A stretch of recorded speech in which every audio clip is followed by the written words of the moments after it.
Olá, eu sou o Bruno. Eu sou a Lívia. Nós estamos à frente da Todeskine de Santarém. Uma das maiores fábricas de móveis planejados da América Latina, já com 80 anos de mercado. E a gente foi convidado aqui pela LB para falar um pouquinho do decorado. Vamos lá?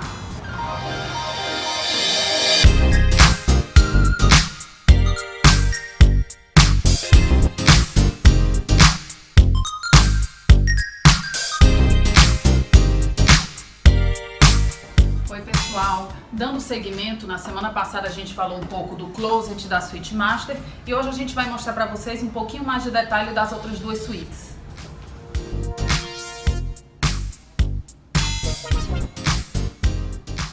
Bom, nessa suíte aqui, que foi pensada para ser um quarto masculino, a gente trouxe aqui alguns padrões diferentes e exclusivos da Todeskine que estão muito em alta, como esse aqui que ele imita um cimento, um concreto.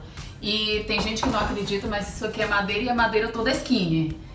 E aqui também a gente trouxe alguns acessórios mais personalizados, como por exemplo esse vidro fumê. Aqui também a gente tem os nossos acessórios Todeskine e deu uma cara super personalizada para esse quarto. Aqui dentro dessa gaveta também a gente está usando outro dos nossos acessórios que são muito versáteis, que é esse separador de acrílico. E aqui a gente pode organizar peças íntimas, acessórios, relógios, cintos, gravatas, uma infinidade de coisas, né? Depende do gosto do ocupante. E também aqui, para dar um visual mais moderno, a gente utilizou um puxador com uma pegada mais industrial. Ele é exclusivo da Todeskine e ele pode vir em várias cores.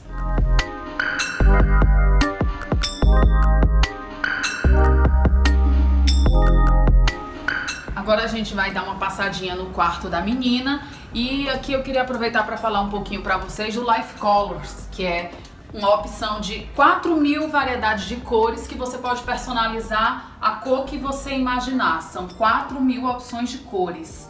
Aqui a gente usou uma pegada rosa, mais feminino ou também masculino, né? Dependendo do gosto.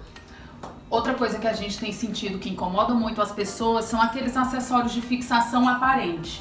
Aqui na Todeskine a gente não tem esse problema. Toda a nossa fixação dos nossos móveis ela é feita através desses acessórios bem discretos que abraçam a peça, o VB. Então você nunca vai ver aquelas cantoneiras aparentes, aqueles acessórios que desagradam as pessoas. Assim fica um visual bem mais discreto, bem mais delicado, como deve ser um móvel de primeira linha.